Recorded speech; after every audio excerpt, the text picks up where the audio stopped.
Antes de ir a Luis Seco, va a hablar Diego Velar. Hola Luis, que aprovecho ahí lo veo, que no lo había visto. Y está Diego también por ahí. Hola Diego, ¿Qué buenas tal? noches. Buenas noches. Bueno, te voy a dejar con Diego Lore, él es ex embajador de Argentina en China, no tengo mucha presentación para hacer, así que así vamos avanzando, que ya está entrada a las 8 de la noche. ¿Eh? Bueno, muchas gracias, Ana. Hola, Diego, un gusto tenerte acá con nosotros.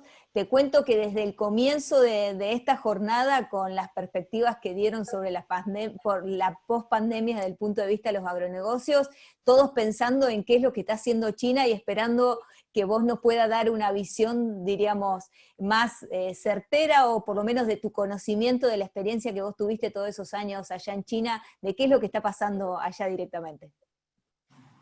Bueno, como no, es un gusto estar con ustedes. Muchas gracias por la invitación. Yo quiero hacer una breve introducción al marco en el cual nos estamos moviendo y nos vamos a mover. Y para eso tengo que seguir los mares, la historia de los mares, de forma muy sencilla y muy rápida. Hasta el siglo XV, el centro del mundo era el mar Mediterráneo, el Mare Nostrum. Todavía hay muchos conflictos en el mundo ligados al mar Mediterráneo, los conflictos entre Europa y el norte de África, la inmigración, los conflictos con Medio Oriente, hay todo un resabio de ese centro del mundo que están presentes. Desde el siglo XV al siglo XX, el Océano Atlántico es, sin lugar a duda, el centro del mundo, entre América y Europa. Y en el siglo XXI es el Océano Pacífico. Esto es importante porque las dos grandes potencias que se disputan el poder mundial son pacíficas. Pacíficas, digo, en el sentido del océano, que son China y Estados Unidos. Ahí tenemos el centro del conflicto, el centro del mundo y el centro de los mercados, no solamente para nosotros, sino para nuestros vecinos. Esto es muy importante porque nosotros seguimos pensando todavía culturalmente en el Atlántico, no en el Pacífico. Entonces hago esta introducción porque es central para ubicarnos en lo que viene en las próximas décadas ya, desde el principio del siglo XXI. Entonces está instalado esta disputa, que no es una guerra fría, es una negociación caliente. China y Estados Unidos son las dos naciones que han logrado construir una interrelación, la más fuerte que hayan construido dos naciones en toda la historia. Y esto es muy importante para categorizarlo, nunca como Guerra Fría, que esto es una tendencia periodística. La Guerra Fría fue otro proceso, fue la segunda mitad del siglo XX, hubo otros protagonistas, la Unión Soviética y Estados Unidos, otra interrelación entre los dos, un escenario totalmente diferente. Por eso creo que hay que sacarse de la cabeza pensar en Guerra Fría y sí pensar en una negociación muy caliente entre estos dos participantes. Un dato muy importante es ubicarnos en nuestro lugar del mundo, que es muy compartido. Pareciera que hay alguna parte de los planetas que se orientan bien, que es la equiparación nuestra y de nuestros vecinos en esta relación. Chile, Brasil, Uruguay tienen como primer socio comercial a China y tienen, igual que nosotros, una muy fuerte relación con Washington. Nadie puede pensar que Chile o Brasil están en disputa con Washington o que la quieren tener. Entonces, esta situación es muy importante porque compartimos un escenario. O sea, la inversión de 30 años de construir, aunque lo hiciéramos mal e incompleto, el Mercosur, coincide con esta construcción colectiva que hemos hecho y que hay una confluencia enorme de intereses en esta centralidad pacífica, en esta centralidad de la disputa, asociación entre China y Estados Unidos. Y cerramos nosotros, que por este año probablemente terminemos con algún superávit después de tener déficit de 6.500 millones en el año 2018, 2.500 millones en el 2019 y este año pasar a tener superávit, que es la tendencia de la región.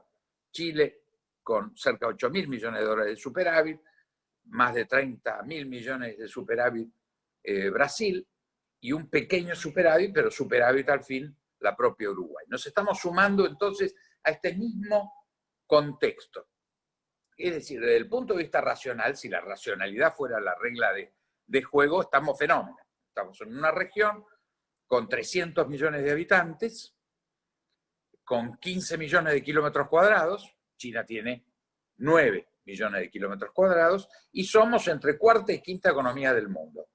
La verdad, estaríamos fenómenos si la racionalidad fuera la regla de juego, porque además el ABC, Argentina, Brasil, Chile, somos los mayores proveedores de alimento no chino a China, con casi el 30% de todo lo que compra de alimento China en el mundo. Esto es un dato extraordinario porque es una cabeza de playa, una punta muy importante que demuestra que tenemos intereses comunes entre nosotros y nuestra región, que esos intereses comunes coinciden con una ubicación de la región y de Argentina en el mapa chino. Estamos en el planeta China, como proveedores de alimentos, de minerales, sin lugar a duda ocupamos un lugar. Esto es un dato central para entender lo que nos está pasando y las perspectivas en relación al futuro. ¿Por qué son muy importantes? Porque incuestionablemente esta situación marca lo hegemónico que es la relación Mercosur. Estos 30 años hemos hecho menos de lo que teníamos que hacer, pero podemos corregirlo, porque la tendencia ha sido de confluencia. Además de la confluencia en el interés con China, Brasil ha establecido la relación de socios principales extra-OTAN con Estados Unidos, que es la misma que tenemos nosotros desde hace 20 años. Que los brasileños nos cuestionaban haber dicho esa gestión, yo la negocié, me tocó como embajador en Estados Unidos. Y por otro lado, tenemos también como dato confluyente la relación con la Unión Europea. Me tocó también a mí iniciar el acuerdo marco para las negociaciones de libre comercio, acuerdo firmado por los presidentes europeos y los presidentes del Mercosur en Madrid el 15 de diciembre de 1995. 25 años nos llevó, 6 presidencias. Pero lo hicimos, yo creo que tendríamos que haberlo hecho en 3 presidencias. Lo hicimos en 6, pero lo hicimos. De las cuales 4 presidencias son kirchneristas. La de Néstor, las 2 de Cristina y ahora la de Fernández. Aparece medio extraño que este gobierno haya planteado que esta negociación es contraria a los intereses argentinos. Nunca ha habido una negociación tan continua, tan hablada, tan negociada, y creo que hemos adquirido, tanto brasileños como argentinos, una experiencia inédita, porque hasta esta negociación éramos la zona más aislada del mundo. Logramos cerrar un acuerdo de libre comercio para 800 millones de habitantes. Yo creo que esto es un éxito extraordinario como política de Estado. No estoy defendiendo a una gestión, insisto, en 25 años de gestión, la gestión del gobierno anterior fueron 4. O sea que esto es patrimonio y esfuerzo común y continuo de 25 años de 6 administraciones. Esto además nos da una ventaja extraordinaria porque nos da la experiencia de haber negociado libre comercio por primera vez y con esta impronta regional. ¿Esto qué nos marca? Y creo que es muy importante encuadrar, ustedes son y conocen mucho más el tema particular de cada producto agrícola, pero este marco, es decir, como coincidimos en la región en esta dualidad de prioridad que negocia Estados Unidos y China. No antagónica porque lo estamos probando, o sea, cualquiera que quiera negociar que tenemos que elegir entre China y Estados Unidos está hablando al cohete, está diciendo idioteces. Yo creo que esto hay que ser aplastante porque la realidad nos demuestra que es posible, que se puede mantener una relación dual y triangular. Digo triangular en el sentido de tener a Europa como importante socio también. Entonces esto digo ABC, Argentina, Brasil, Chile. Por un lado, el triángulo de las 3B virtuosas, que son Beijing, Brasilia, Buenos Aires. Uno dice, eso es un eje antagónico, no, es totalmente complementario de nuestra relación como principal aliados extra-OTAN de Estados Unidos y como socios en una relación de libre comercio con la Unión Europea.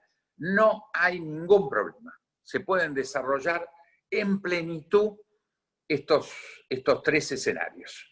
Y esto es muy importante internalizarlo porque esto nos ubica dónde estamos, primero que estamos en esta región del mundo, con quién nos relacionamos y evitar disputas o bloques que no existen, sino entender la integralidad nuestra y de nuestros vecinos. Tenemos la posibilidad de que esto no nos separa. Después, pensar cuál es el partido que gobierna a nuestros países vecinos, cuál es la característica personal o la psicología del dirigente. Después de 30 años de haber invertido en integración, a esta altura, que nos guste o no nos guste la personalidad o el partido gobernante, es otra enorme idiotez. Yo creo que esto hay que aplastarlo como aproximación al debate.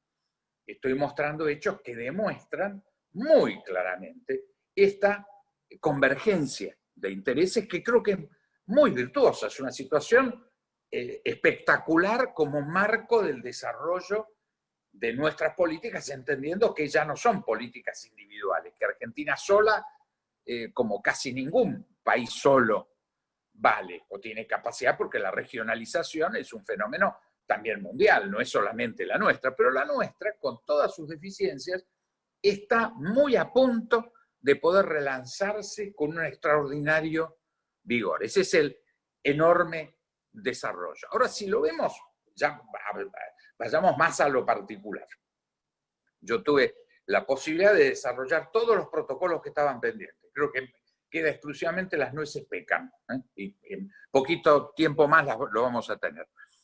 En mis 4 años se pudo abrir totalmente, sin cupos, el tema de la carne, por lo cual la vieja discusión de la cuota Hilton o de la colocación de carne en Europa también ha quedado en el pasado, porque tenemos desde $3.500 la tonelada a $15.000 la tonelada, todos los mercados cárnicos congelados, refrigerados, frescos, con hueso, sin hueso, porcinos, el último protocolo que es importantísimo con una perspectiva hacia el futuro extraordinaria, porque es además de una exportación cárnica, una forma de valor agregado sobre el maíz o sorgo y la harina de soja. O sea, es una forma de hilar y de agregar valor extraordinario en un producto que significa un cambio extraordinario. Yo creo que en los próximos 10 o 15 años deberíamos tener más cerdos que vacas, que ganado ovino en la Argentina. La posibilidad del desarrollo es extraordinario, ya aparece también en el campo de la estupidez el problema medioambiental. Bueno, en animales de granja no hay nada más limpio y más orgánico que el cerdo.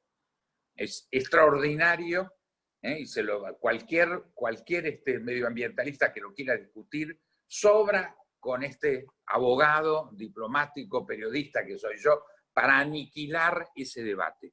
Es extraordinario realmente las posibilidades que son muy superiores al ganado bovino. No podemos resolver de ninguna forma el metano que sale de la bosta, de la torta de bosta de la vaca. No hay forma de resolver. No le vamos a poner techo a cada vaca arriba de la bosta. No tenemos forma.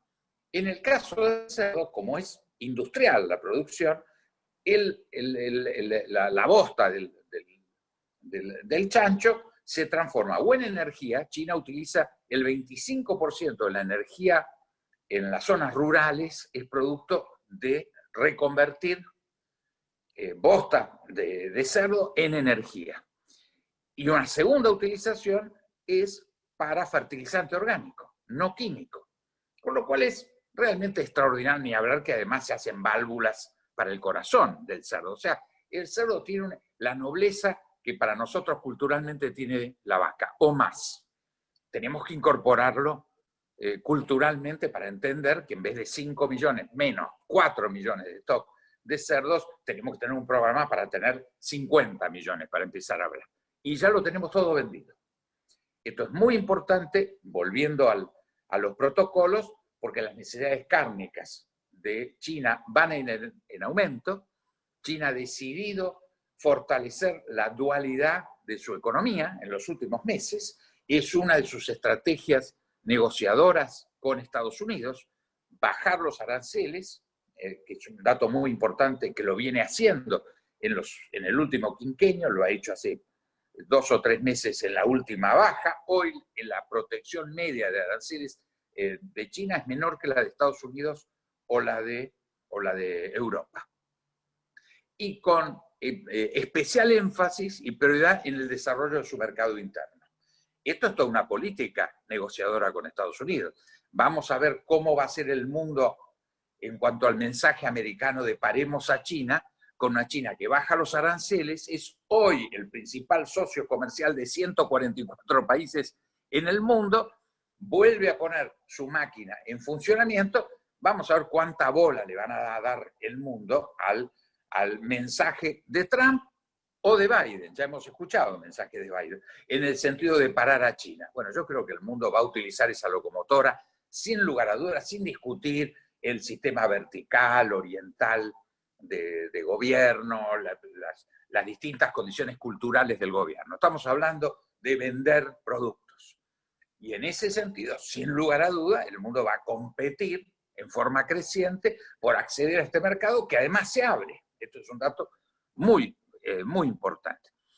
Y que va a incrementar nuevamente, progresivamente, después de la pérdida del primer cuatrimestre, que cayó en su Producto Bruto, pero va a volver a crecer, y hay una política de decir, señores, vamos a crecer sobre nuestro mercado interno. Pensemos que China son 2 Chinas, haciéndolo muy sencillo. Una China moderna, de 400 millones de habitantes, y una China que convive con el medioevo todavía, a nivel de 1.000 millones. Ese pulmón, hoy el proyecto es incrementarlo, está pasando de a 20 millones por año. De los 1.000 a los 400 van pasando, y yo creo que lo van a incrementar. Va a haber 30 o 40 millones de pasajes del stock de reserva de población al mercado moderno, con sanidad, etc. Esto nos abre una gran posibilidad de estructurar una vinculación estratégica que ya la hemos visto. Cuando yo llegué 4 años atrás, había 9 frigoríficos trabajando con China. Cuando me fui en diciembre 95, éramos el 10º proveedor de carne bovina a China, pasamos a ser el primer proveedor por encima de Brasil. Esto demuestra la enorme dinámica de este mercado. Muchos me cargaban porque puse mucho énfasis en negociar protocolos como los de arándano, cereza, arveja, miel, limón. Los que más me cargaban era con la cereza de la torta, era un hombre grande, con la experiencia que tengo dedicándome a las cerezas. Era motivo de burla. Analicemos la burla. En el 2010, Chile inventa el mercado de cerezas en China. No existía como mercado. E hicieron una primera exportación de $450.000. 2010. 2019 cerraron en 1.600 millones. De $450.000 a 1.600 millones de dólares en cerezas. Y además nos lo abrieron para nosotros, porque es un mercado que tiene otros 1.600 millones que podríamos vender nosotros. Hoy una caja de cerezas chilena significa 2 o 3 teléfonos celulares chinos. Esto también lo tenemos que incorporar a la idea de producto primario vis-a-vis producto de valor agregado. Nosotros tenemos todo un debate prehistórico. Todavía hablamos de la sustitución de importaciones y de los excedentes exportables. Estamos hablando de un mundo que desapareció. Ya no existe más eso. Una cosa es desarrollar una industria Mercosur con complementaciones regionales muy importantes, eso sin lugar a duda es un objetivo central, pero no porque vamos a sustituir importaciones, es porque vamos a constituir un aparato industrial que necesita absorber, necesitamos obviamente generar empleo, no sustituir importaciones, necesitamos generar empleo, ese es el objetivo. Y en el campo, en el tema de los excedentes exportables, yo a la señora que estén presentes, siento si les molesta el ejemplo, pero yo tengo un amigo, no voy a poner el nombre, que hace bombachas y corpiños. Y me hizo la consulta. Si podía, que obviamente bajó el consumo. En la Argentina si podía exportar a China. Yo, claro que puedes exportar a China, pero vas a tener que hacer un estudio de mercado, porque en las prendas que vos producís entran 4 chinas en una prenda argentina. Entonces, obviamente, no mandes un container con lo que te sobra, porque no va a coincidir. ¿Pero por qué le digo esto? En 4 años no hubo ni una cámara empresaria. No voy a hablar mal de las cámaras empresarias, porque creo que ustedes ya las conocen suficientemente bien como para que yo no le agregue nada en contra. Y ni una empresa hizo un análisis de mercado. ¿Cómo vamos a enfocar semejante mercado con la importancia, nuestro principal socio comercial, y no estudiamos su mercado? ¿Cómo vamos? Primero vamos a producir y después vamos a ver si le vendemos. Bueno, yo creo que es irracional, forma parte de las irracionalidades profundas de la sociedad argentina, que tiene que metabolizar todos estos cambios. Cambió el eje de poder mundial, cambió nuestro principal mercado y tenemos que trabajar para ese mercado. ¿Cómo vamos a encarar a China pensando que el excedente de lo que no le podemos vender a Coto se lo vamos a ir a vender a China? Hay algo que está fallando muy profundamente en el pensamiento privado y en el pensamiento público. Yo todavía no sé qué hace el Ministerio de la Producción. No sé qué hace, pero no sé desde que se originó. No sé qué hacía en el anterior gobierno, con el que estuve muy vinculado y fui miembro. Tampoco sé qué hace ahora. Pero si hay algo que seguro tiene que hacer, es ser un ministerio para la pequeña y mediana empresa. Porque la gran empresa, no tenemos muchas grandes empresas, pero esas se arreglan solas. No hay que jorobarlas, hay que dejarlas producir, por supuesto. No tengo nada contra la gran empresa, pero la gran empresa tiene sus propios representantes, tiene su infraestructura, tiene su crédito. Entonces lo que hay que hacer es no molestarla, sin lugar a dudas, y en lo que podamos, por supuesto, asistirla en términos de comercio exterior, tanto el ministerio como las embajadas, pero esos siempre llegan. Cuando llama a una empresa X de nombre y conocida, contesta el embajador, contesta el ministro. La pequeña y mediana empresa no le contesta a nadie el teléfono. Esta es la verdad. Entonces hay un problema sustancial de comprender que hay un rol de Fundación Exportar, o como se llame, el gobierno anterior, mi gobierno lo llamaba, no sé, agencia de no sé qué cosa, que no servía para nada. Bueno, lo que sea, pero tiene que prestar servicio, tiene que consorciar a pequeños empresarios para darle condiciones de crédito, habilitarles, calificarlas, habilitarle efectivamente el acceso a nuestras embajadas y consulados. Hay una enorme tarea para hacer, porque efectivamente una pequeña o mediana empresa no tiene condiciones competitivas en el mundo si no es en una asociación, no para transformarla en estatales, sino el Estado las tiene que asistir, las tiene que ayudar, sin lugar a dudas, si no tienen condiciones de ningún tipo para competir. Hago síntesis en esto. Claramente tenemos una posibilidad extraordinaria de ocupación del espacio en la zona Asia-Pacífica, no solamente China.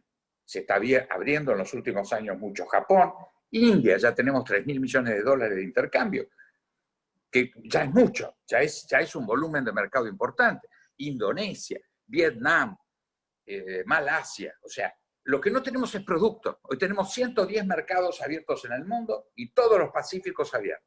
No tenemos producto. Argentina podría producir 5 veces más de cualquiera de los productos que producimos y los tendría vendidos.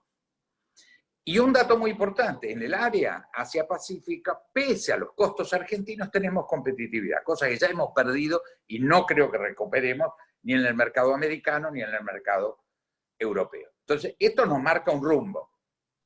Síntesis, el rumbo es la asociación con nuestros vecinos para juntar fuerza, porque hoy, obviamente, si la Unión Europea, si Alemania junta fuerza en la Unión Europea, si Estados Unidos tiene el NAFTA, si ASEAN se agrupa, bueno, es obvio que nosotros solos no podemos ir a ninguna parte, necesitamos ir agrupados. Esa agrupación tiene un destino muy claro, actual y proyectable por las próximas décadas en la zona Asia-Pacífica. Y lo tercero, tiene que haber una fuerte asociación pública-privada para darle la oportunidad a los actores que generan empleo, como pequeña y mediana empresa, para ser actores del comercio internacional. Perfecto. La verdad que muchísimas gracias, Diego, por la presentación y los comentarios que has hecho. Yo tengo algunas preguntas para hacerte, pero bueno, vamos a darle el lugar a Luis para que haga su exposición, así no nos demoramos mucho más. Muchas gracias, Diego. Luis. Hola Luis, ¿cómo andás? Bueno, Luis Seco nos va a dar un pantallazo que hoy también ¿tuviste ni idea hoy, Luis, no? Sí, estuve presentando la Así que encuesta de empresarios. Sí. Nos va a dar un pantallazo sobre el escenario político y económico post-pandemia en este sector agroindustrial. Adelante, Luis. Bueno, muchas gracias. Lo escuchaba a Diego, el entusiasmo que le pone a las cosas que dice, digamos, ¿no? Pero me quedé como idea, me surgía permanentemente sí, pero, ¿no? Y el tema de la macro, tal vez mi sesgo economicista, ¿no? Y la macroeconomía en Argentina actúa muchas veces como condicionante, y al mismo tiempo esa macro que actúa como condicionante del sector privado hoy tiene como un protagonista muy, muy especial, que es el gobierno, ¿no? O el Estado en general, este gobierno en particular, pero Diego decía, no solo este gobierno, el anterior, digamos, da la sensación de que es más que un gobierno, y me parece que también el Estado, la macro actúa como condicionante, y el Estado muchas veces también actúa como condicionante, un Estado muy grande, soso, sin músculo, que a veces te lleva a que muchas de estas emprendimientos o ideas privadas y la voluntad del sector privado no tenga, digamos, no termine, no llegue a buen puerto muchas veces, ¿no? Entonces, me parece que la macro como condicionante, obviamente en Argentina, hablar de lo importante que es la estabilidad macroeconómica, luce ya casi una trivialidad, pero quiero hacer una rápida presentación de lo que yo veo que es lo que es importante hoy en materia macroeconómica en Argentina. Primero, Argentina hoy está afectada básicamente como y lo digo bastante seguido, esto por tres dinámicas de crisis, ¿no? Hay una crisis estructural de largo plazo que va mucho más allá de este gobierno y del anterior, que se expresa, digamos, fácilmente cuando uno mira un par de indicadores relevantes desde el punto de vista económico, como tenemos el mismo PBI, o antes incluso de la pandemia teníamos el mismo PBI que 10 años atrás, la producción industrial no para de caer también desde hace 10 años, o sea, ni siquiera está en los mismos niveles, está mucho por debajo. La pobreza, lejos de decrecer, crece, digamos, y la inflación es un fenómeno abatido en el mundo y que en Argentina lleva también más de 10 años con 2 dígitos y por lo menos hasta el año pasado creciendo. Entonces estamos, primera cosa importante que tener en cuenta es que estamos en una crisis estructural de larga duración que ninguno de los últimos 4 gobiernos pudo resolver. No sabemos, también queda para análisis histórico si no se quiso, no se pudo, o no se supo cómo hacerlo, y si quieren pongan los 3 verbos en el presente también. Pero básicamente esa es la realidad. La otra crisis que va en paralelo y que es la que nos genera las zozobras diarias y muchas veces con ciertos periodos de tranquilidad y otras de tumulto, que es la crisis de confianza, la que llamamos usualmente crisis de corto plazo, crisis de confianza. Esa se expresa en muchos indicadores, pero básicamente hoy lo vemos en el mercado cambiario, en la marcha de los depósitos en dólares, en el riesgo país, en una serie de indicadores que te marcan el termómetro de la confianza en Argentina. Y a esa segunda crisis que arrancó con vehemencia, yo diría, en el segundo trimestre del 2018, pero que se agravó después de las PASO del 2019, cualquier indicador que hoy salió el expresidente Macri a decir, miren los números de agosto del 2019, esa tiene razón. O sea, la verdad que hay una aceleración de la crisis de confianza que yo diría que casi que no se detuvo. Él tampoco la pudo detener, ¿no? Desde agosto del año pasado, pero que había arrancado en el hacia abril del 2018. Y después tenemos la crisis sanitaria, la crisis gatillada por la pandemia, que es una tercera fuente de incertidumbre enorme, porque hoy vemos lo que sucede en Europa y pensamos en Argentina y decimos, che, pero esto va a seguir, y no sabemos cuánto dura, y si no sabemos cuánto dura, no sabemos cuál va a ser la magnitud o la profundidad del deterioro macroeconómico que va a sufrir Argentina a partir de eso, no solo el mundo, sino en particular la Argentina, en un contexto en el cual nosotros tenemos la expectativa de abrir y los países que abrieron, pasaron el verano y la están pasando muy mal de vuelta. Por ahí corremos con la ventaja que nuestro verano tal vez coincida con la aparición de la vacuna, pero esto es un gran signo de pregunta respecto de este tercer foco de incertidumbre, que evidentemente vino 100 días después de la luna de miel, o sea, Alberto Fernández, como cualquier presidente, siempre tuvo una mejora de expectativas, cierto clima favorable, decir, bueno, vamos a ver qué pasa. Y después de 100 días eso terminó en la pandemia, se recuperó un poco el clima político, pero yo diría que tenemos hoy un cuarto foco de incertidumbre que tiene que ver con la política, que es la dinámica política, y la incertidumbre política arrancó hace un tiempo, ya cuando las medidas de contención de la crisis del coronavirus no tenían el mismo eco en la opinión pública. Se llamó en aquel momento fuego amigo, pero hoy ya va un poco más allá, se pone en duda sobre la naturaleza de la coalición, el poder el verdadero del presidente. O sea, todo estaba sujeto a cuestionamiento en un contexto en el cual la opinión pública empieza a demandar algo distinto al presidente y al presidente le cuesta hacer el delivery. Entonces tenemos tres dinámicas de crisis, un foco de incertidumbre más reciente, que es la cuestión política acabada de esa luna de miel larga que tuvo el presidente, sencillamente larga por una cuestión del éxito inicial en términos de opinión pública del tratamiento de la pandemia. Y ahora lo que nos empieza a urgir, digamos, es tener alguna idea de si podemos mantener o abrigar la esperanza de que el gobierno va a hacer algo a tiempo. ¿A tiempo de qué? De evitar la fase de aceleración de la crisis. O sea, hoy me parece que la mayoría de los argentinos coincidimos que esto durante mucho tiempo más no puede seguir así. Entonces la pregunta me dice, bueno, ya fue, como dicen los chicos, game over, ya fue, o si todavía hay algún margen de acción de parte de las autoridades económicas y políticas del país para hacer algo distinto. Lo que está claro es que el tiempo no resuelve ningún problema, o sea, la idea esta de aguantar esperando a Godot, ¿no? Que venga Godot, ni siquiera nadie sabe qué, o sea, ¿qué están esperando? O sea, ¿y para qué? Uno lógicamente debe hacer un programa para aguantar o comprar tiempo cuando sabe que algo va a venir después, pero acá es como que no está claro de que el gobierno esté comprando tiempo para algo, si es que lo está comprando.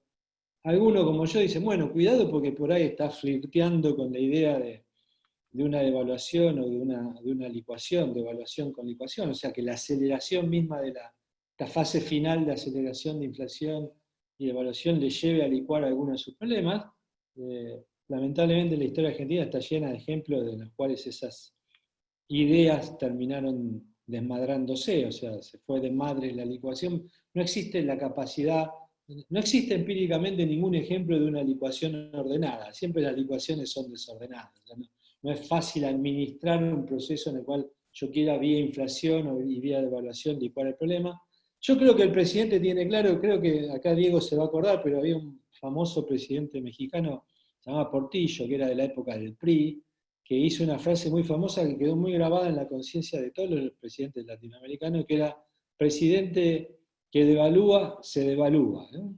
Y yo creo que a Alberto Fernández cada tanto le sale esto de decir, no voy a devaluar, porque en el fondo sabe que eso es así. Los presidentes que no pueden controlar o administrar el tipo de cambio no duran demasiado en su gestión o tienen problemas graves, no pueden ser reelectos, sus partidos pierden apoyo.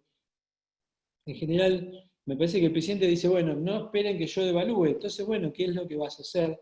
Y me parece que ahí es donde no es un problema de comunicación, no es un problema de figura, no es un problema de que no hay paquete, o que no hay programa, sino que hay que atacar la crisis de confianza a fondo. No se resuelve solo con cirugías así chiquitas, microcirugías en algún sector o en algún mecanismo.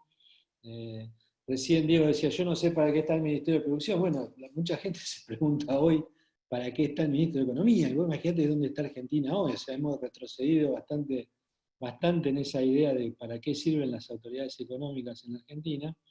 Y entonces me parece que ese paquete o eso que se habría que armar para cambiar las expectativas involucra, me parece, un cambio de oxigenación de personas, involucra dinero fresco. Yo creo que que Argentina tiene que negociar un acuerdo y un paquete serio de ayuda del Fondo Monetario. No es fácil que los dólares que necesita la Argentina aparezcan rápido, porque los dólares que pueden aparecer rápido son del sector privado, pero el sector privado quiere ver que el gobierno se mueva primero y arme algo coherente y decente antes de poner sus propios dólares. Hace falta comprometer cierto nivel de disciplina fiscal de mediano y largo plazo. Hace falta armar una hoja de ruta que tenga como eje la rentabilidad privada. Yo escuchaba parte del seminario y también lo que se decían los empresarios hoy en IDEA. Y vos te das cuenta que el gran problema de Argentina es que el sector privado ha dejado de ser rentable, básicamente. O sea, hay una crisis de rentabilidad del sector privado enorme. Probablemente el sector agroexportador, digamos, dado sus tremendos niveles de competitividad y eficiencia, mantiene ciertos niveles de rentabilidad que luego son absorbidos por el Estado. El Estado lo ve como el gran generador de huevos de oro, ¿no? Es la gallina de los huevos de oro de la economía argentina, y siempre el Estado lo ve como un botín, digamos, ¿no? Pero claramente eso que le pasó tempranamente al sector agroexportador, y a pesar de toda su eficiencia, ha venido disminuyendo su margen de rentabilidad, y eso ha pasado en todos los sectores de la economía argentina. Hoy es difícil encontrar sectores que sean altamente rentables en la economía argentina. Así que hace falta ese par medio, y cuando uno dice, che, hay que hacer un programa económico, bueno, el eje de ese programa económico tiene que ser la estabilidad macro, recuperar la disciplina fiscal y monetaria de mediano y largo plazo, y recuperar la rentabilidad del sector privado. Yo diría que como final de ese paquete hay otro tema que es fundamental, aparece reiteradamente en todas las encuestas empresarias y cuando uno habla con empresarios, que es la cuestión del estado de emergencia, ¿no? Esta idea de que se puede legislar y cambiar la regla del juego de un día para otro simplemente porque hay una emergencia. Llamale emergencia social, el hambre, la pobreza, o llamarla emergencia sanitaria, pero cualquier cosa justifica la emergencia, ¿no? Entonces, frente al estado de emergencia, dice, bueno, se puede hacer cualquier cosa, y la verdad es que no se puede hacer cualquier cosa. Yo diría que ese es ese gran elefante que nos pasa por delante todos los días a los argentinos, y explican por qué. Por ejemplo, atando un poco con algún número, la inversión hoy, la inversión total de la economía argentina en términos del PBI no llega a 10 puntos del PBI. Los datos del segundo trimestre del año fueron que eran 9.6% del PBI. O sea, la más baja de la historia argentina. Nunca Argentina invirtió tan poco como está invirtiendo ahora. Y es probable que en el tercer trimestre no sé si no habrá caído incluso. En consecuencia, digamos, Argentina no puede crecer invirtiendo 9 puntos del PBI. Ningún país puede crecer invirtiendo 9 puntos del PBI. Bueno, recién escuchaba a Carlos Menconian en la tele que decía, y Artana había dicho lo mismo un rato antes, en A24, dice, con una brecha del 100%, 120% no hay vida, no se puede producir, no se puede hacer nada. Bueno, entre otras cosas no se puede invertir. Y cuando vos invertís, que en Argentina ya se invierte muy poco, no hay posibilidad de generar empleo. Si no generar empleo, aparte el empleo que podés generar con estos niveles de inversión siempre va a ser empleo de pobreza, va a ser más remunerado. Entonces, si no resolvés la generación de empleo, y si esos empleos no pueden ser bien remunerados porque no hay inversión, vas a terminar con más pobreza, y así empezás de vuelta con todo este círculo vicioso en el cual nos cuesta salir. No salimos nunca de esa crisis estructural que, lejos de generar bienestar, genera menos bienestar o genera pérdida de bienestar a franjas masivas de la población argentina. Y en consecuencia uno dice, bueno, ¿y ese paquete, Luis, cómo luce? ¿No? Y por ahí alguno lo anotó los 5 puntos y dicen, eso es una misión imposible, ¿no? Yo siempre recuerdo una película de Misión Imposible, precisamente, en la cual Ethan Hunt le dice a uno de los personajes, quédate tranquilo que todo puede ser peor, relájate que todo puede ser peor, le dice, ¿no? Y me parece que, yo digo, ¿es una misión imposible esto? Y yo digo, no necesariamente, digamos. Ahora, luce poco probable, o sea, luce poco probable que el gobierno o que el presidente haga algo distinto de lo que viene haciendo.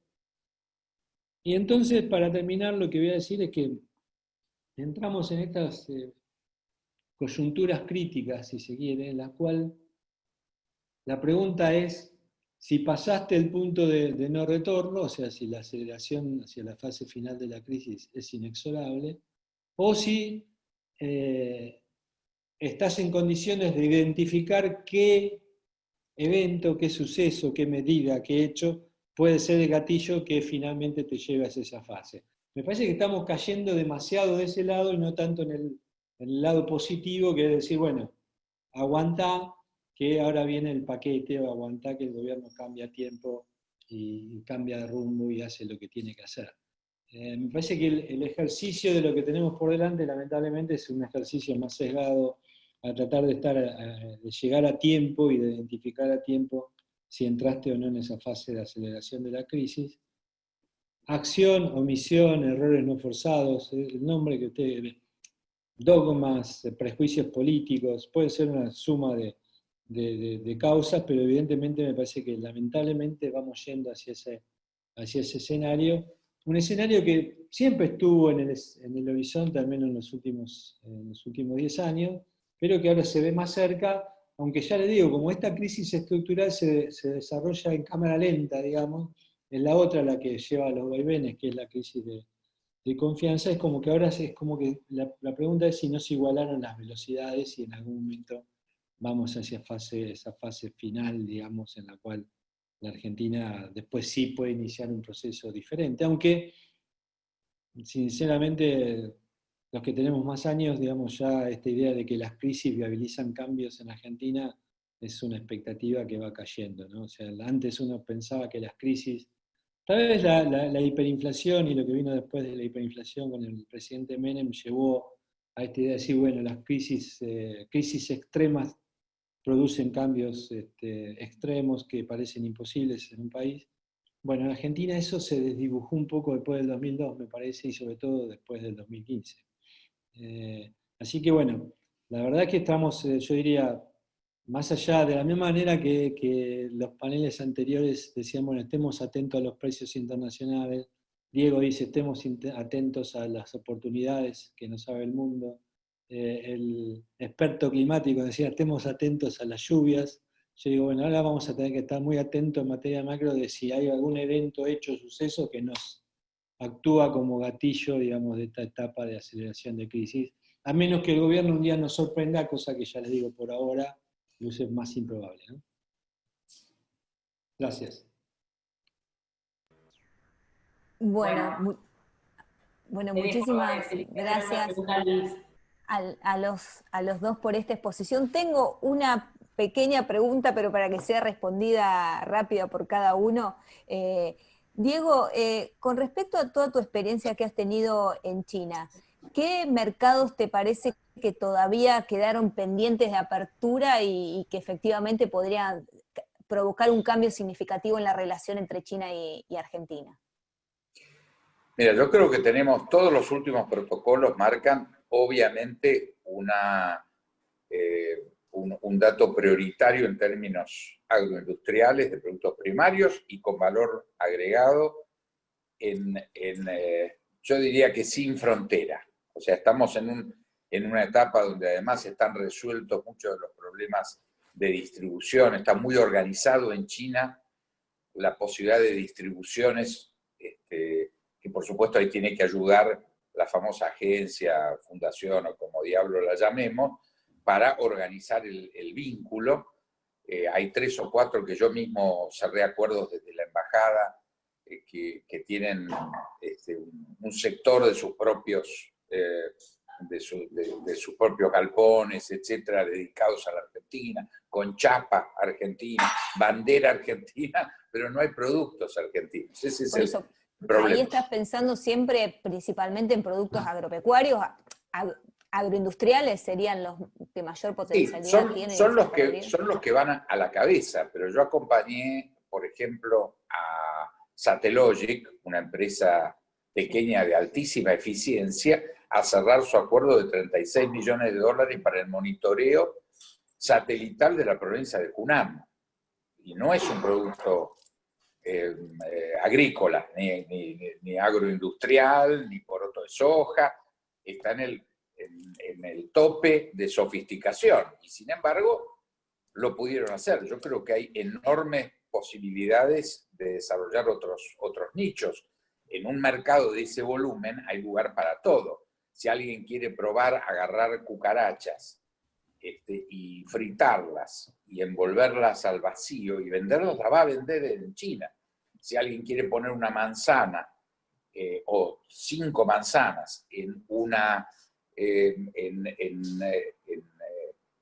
bandeja hecha por Pallarols, y la va a vender a una fortuna. Es un mercado que tiene una exorbitancia tan extraordinaria que la posibilidad de reproducir nichos es tan grande. Ahora, para eso, por supuesto, ahí yo creo que necesitamos el apoyo, especialmente de pequeños y medianos productores, de un ministerio que se llame como se llame, pero que haga la tarea de punta para ayudar a que efectivamente se localicen estos nichos. Yo les puedo contar esta experiencia. Yo ubiqué 390 productos, una tarea artesanal entre la embajada y los consulados. Le saqué fotos, identifiqué el precio, que lo podíamos hacer en la Argentina, porque tenemos producción nacional, los precios de los productos equivalentes de otros países que compiten con los nuestros. Empapelamos todas las cámaras, se lo mandamos a empresas, etc. Le decía que, por supuesto, que me perdonen por lo grande de ese universo, que por ahí había que reducirlo a 5, 10, 15 productos, pero eso es lo que tenían que hacer los productores, y que por favor nos pidieran especificaciones, comentarios, mayor detalle sobre alguno de los productos. La respuesta fue unánime, no recibí una sola pregunta. Una sola, ni pública ni privada. Como decía Conrado Nalle-Roxlo, ese gran poeta y humorista, decía, una sola lágrima derramó Ruperta, una sola lágrima por su madre muerta, una sola lágrima porque era tuerta.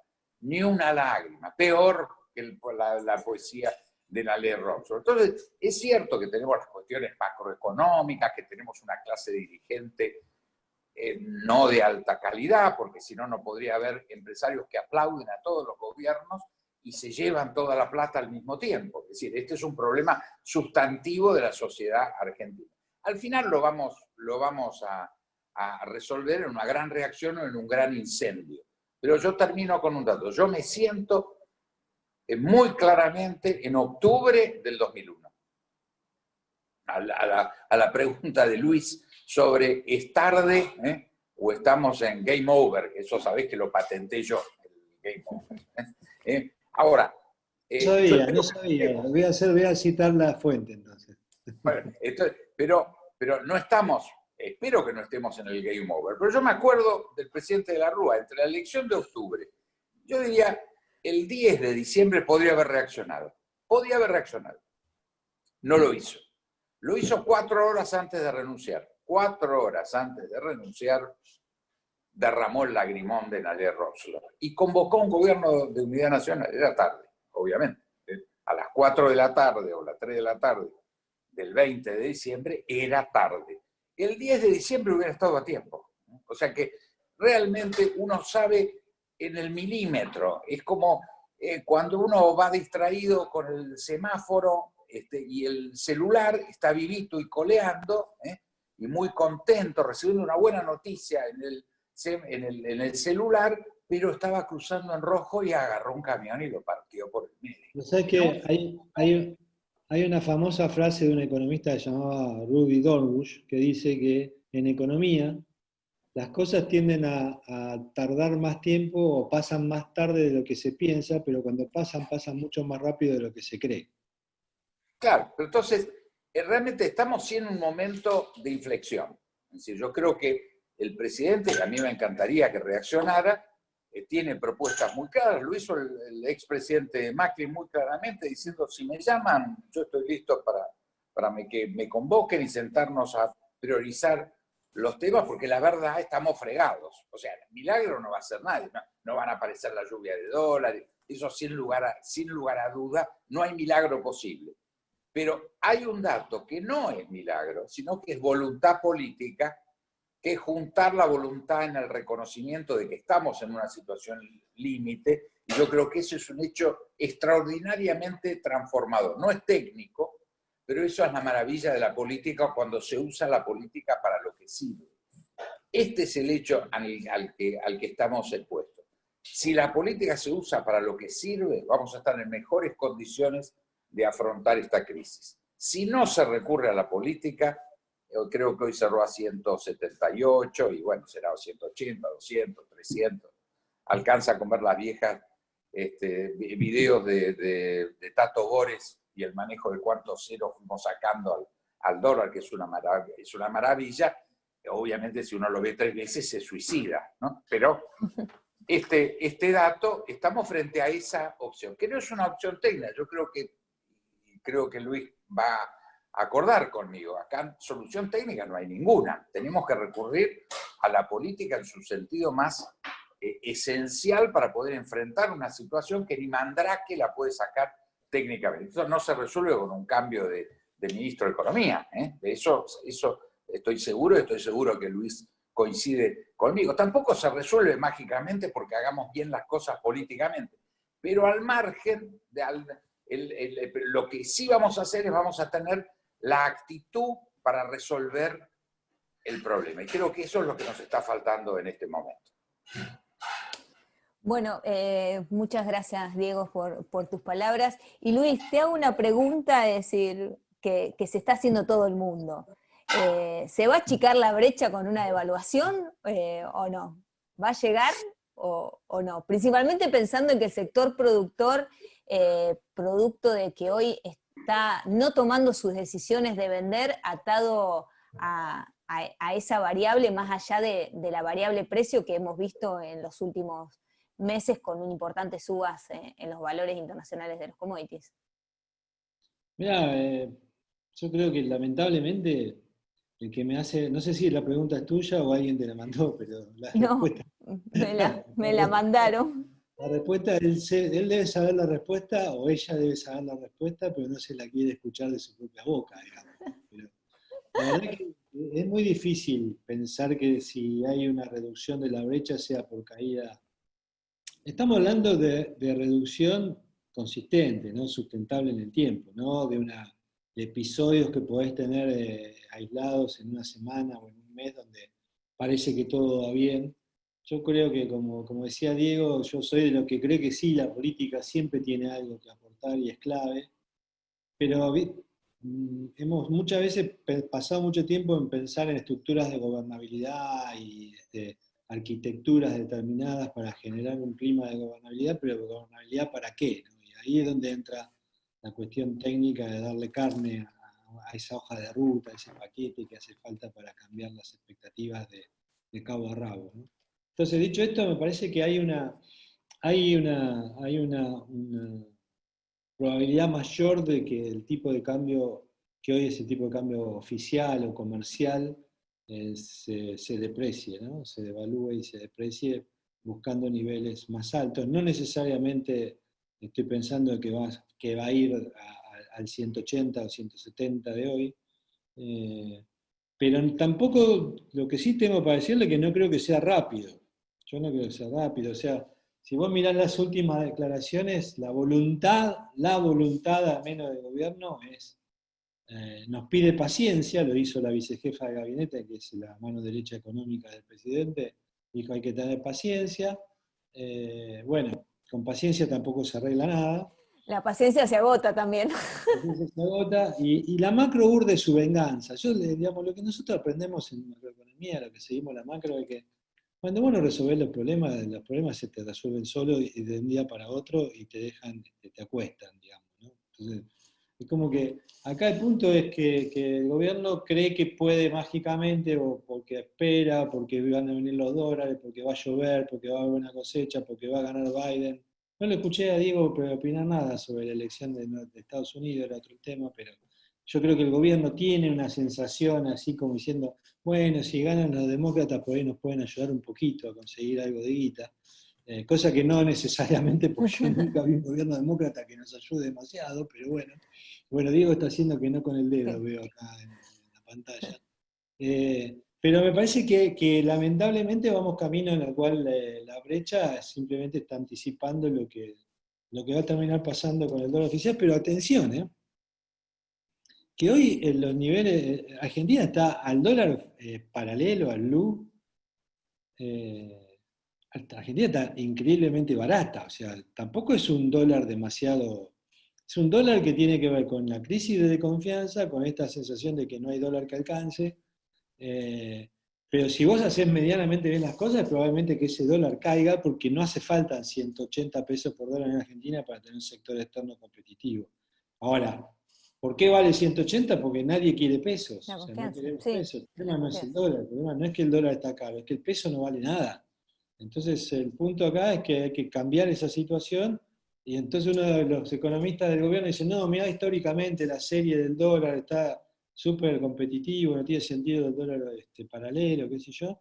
Y yo digo, sí, pero los argentinos para nosotros eso es lo que vale el peso, no es lo que vale el dólar. No queremos pesos, no valen nada los pesos.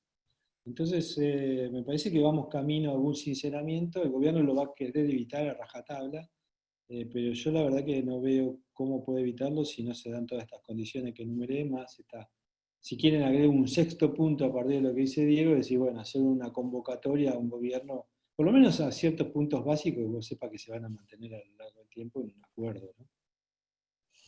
Perfecto. Ana, si querés cerrar. Estás con audio. Sí, estaba muteada. Ahí estoy mejor. Ahí estoy.